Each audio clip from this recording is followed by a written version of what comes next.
Selamat siang kepada seluruh adik-adik yang akan streaming tentang indikator PHBS di sekolah dalam rangka masa pengenalan lingkungan sekolah di tahun ajaran yang baru ini.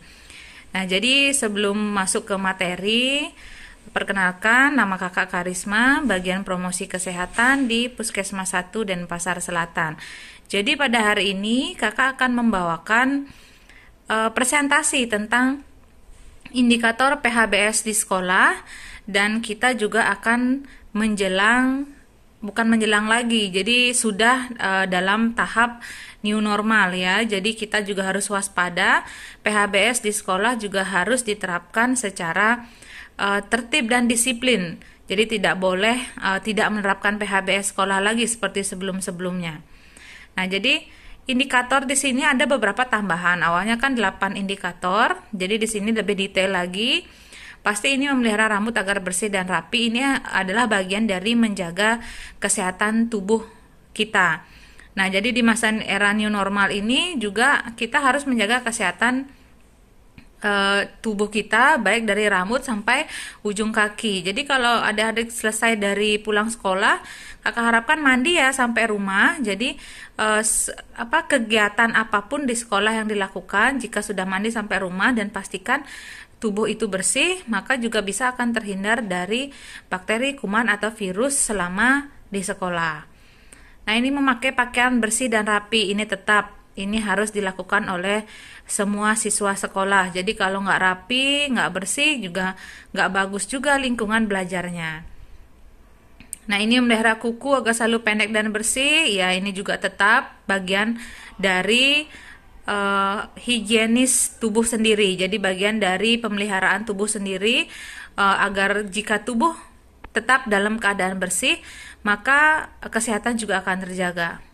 Sepatu bersih dan rapi. Nah, ini berolahraga teratur dan terukur. Jadi ada aktivitas fisik secara teratur minimal 3 kali seminggu. Nah, di sekolah adik-adik pasti sudah sering dan akan melakukan olahraga berkala. Jadi per kelas pasti sudah ada jadwal olahraganya.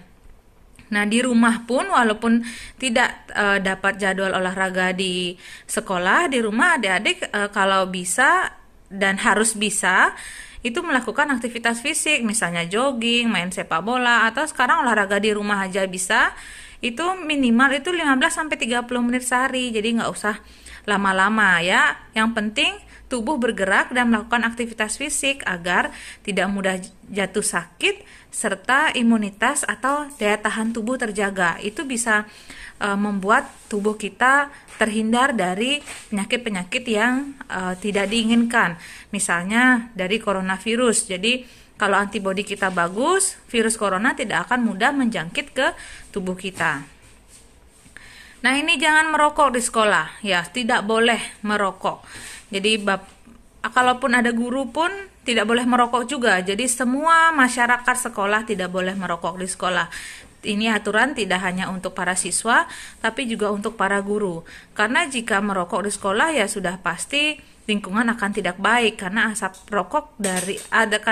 dari rokok itu banyak mengandung zat-zat yang berbahaya bagi tubuh dan bisa menimbulkan kanker dalam tubuh, baik yang perokok aktif ataupun perokok pasif.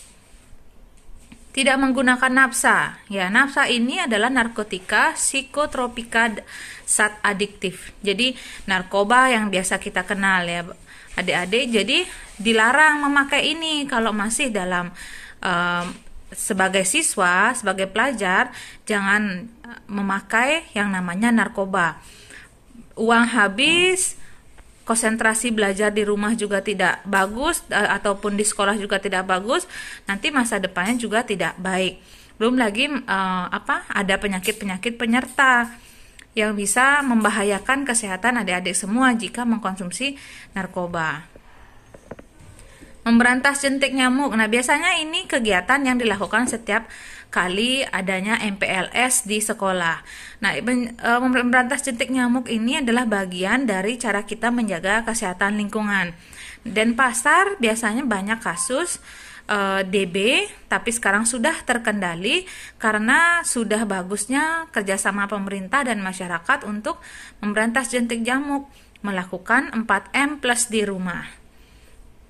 Ya, jadi memberantas jentik di lingkungan sekolah dilakukan dengan pemberantasan sarang nyamuk melalui kegiatan menguras dan menutup tempat-tempat penampungan air, mendaur ulang barang-barang bekas. Sekarang tidak mengubur lagi ya adik-adik. Jadi kalau mengubur itu tidak bagus. Jadi bisa terkontaminasi tanahnya, jadi nggak subur lagi.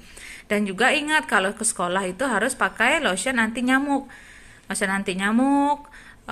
Terus itu di rumah pun jangan menggantung baju di dalam kamar. Itu juga bisa menjadikan sarang nyamuk di sana, karena keringat kita membuat lingkungan baju, tempat kita menggantung baju akan menjadi lembab. Jadi nyamuk-nyamuk suka daerah-daerah yang lembab.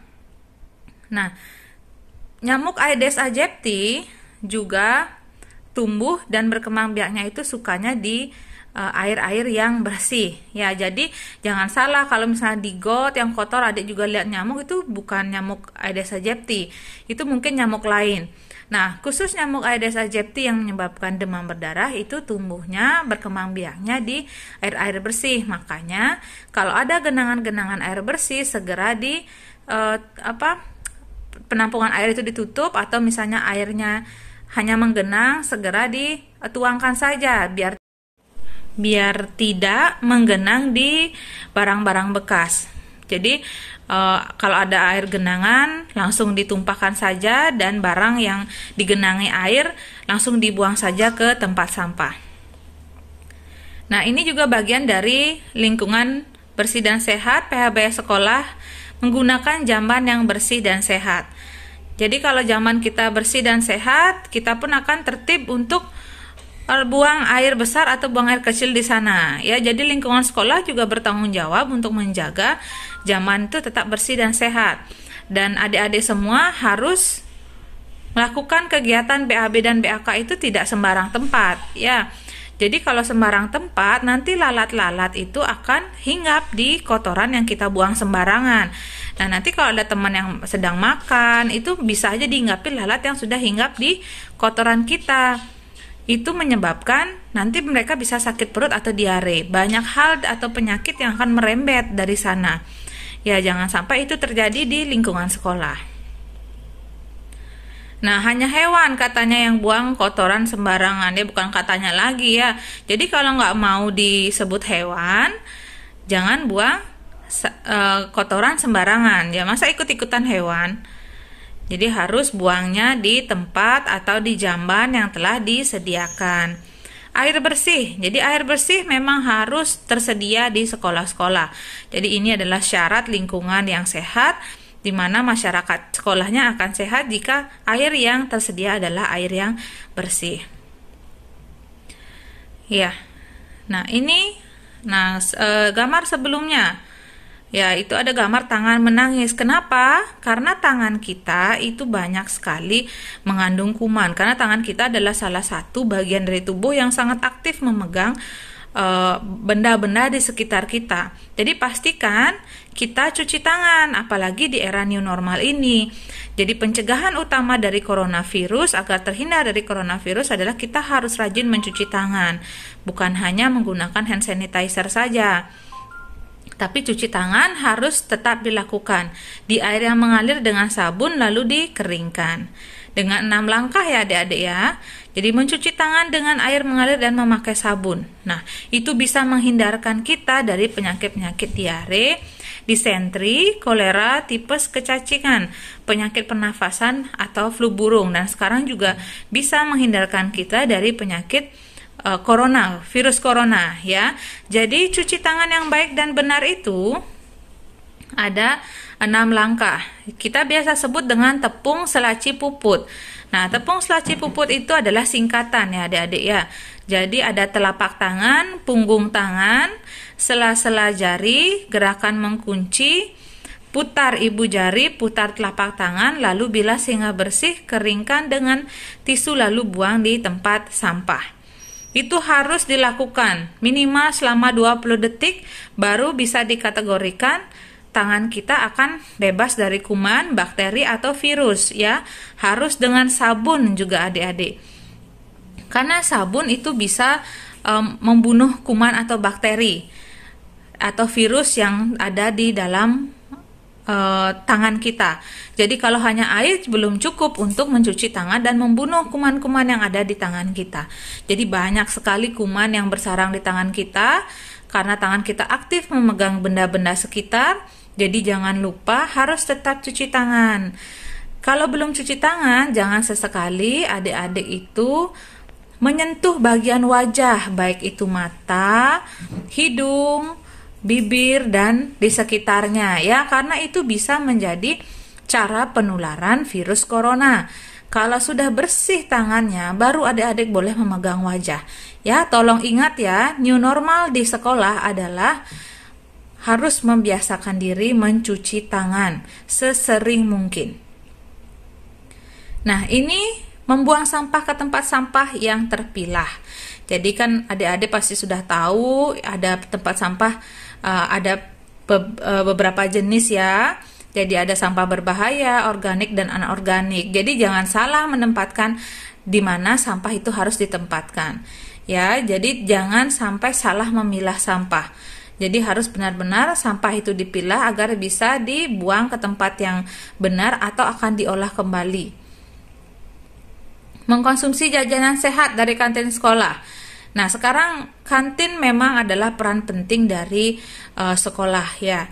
Jadi dalam masa era new normal ini ditekankan agar seluruh masyarakat mengkonsumsi makanan yang baik, bagus, dan gizi seimbang.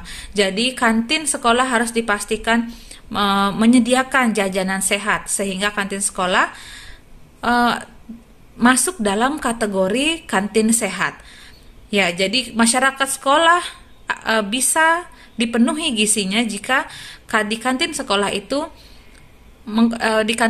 menyediakan jajanan sehat. Jadi adik-adik harus pilah-pilah mana makanan baik dan buruk agar kesehatan adik-adik terjaga di masa new normal ini, dan pandemi ini masih belum berlalu, jadi kita harus waspada. Ini harus tetap dilakukan ya, menimbang berat badan dan mengukur tinggi badan setiap bulan. Nah, ini biasanya tugasnya di UKS. Kenapa harus ditimbang atau diukur tinggi badannya? Jadi setiap tahapan umur itu ada berat badan ideal dan tinggi badan ideal. Jika pertumbuhannya terhambat akan kelihatan di sana adik-adik. Jadi harus rutin ya. Kalau ada di sekolahnya kayak KKR, kader kesehatan remaja atau dokter kecil, itu bisa dikaderisasi untuk membantu guru UKS mengukur dan menimbang berat badan secara rutin seluruh anggota sekolah atau masyarakat sekolah. Oke, jadi sekian presentasi yang bisa kakak berikan bekal untuk adik-adik semua dalam menjalani masa pengenalan lingkungan sekolah. Nah, di era new normal ini sekali lagi kakak ingatkan, rajin-rajin cuci tangan, jaga jarak sama teman-teman jika ada teman yang batuk pilek. Kalau yang batuk pilek kami sarankan itu memakai masker ya, atau istirahat dulu di rumah. Dan jika adik-adik ada yang merasa tidak enak badannya, itu lebih baik istirahat di rumah agar tidak menulari teman-teman yang lain. Dan untuk guru-guru sekolah agar tetap menjaga protokol kesehatan sesuai dengan dianjurkan pemerintah agar lingkungan sekolah tetap sehat dan terhindar dari bahaya coronavirus atau COVID-19. Terima kasih.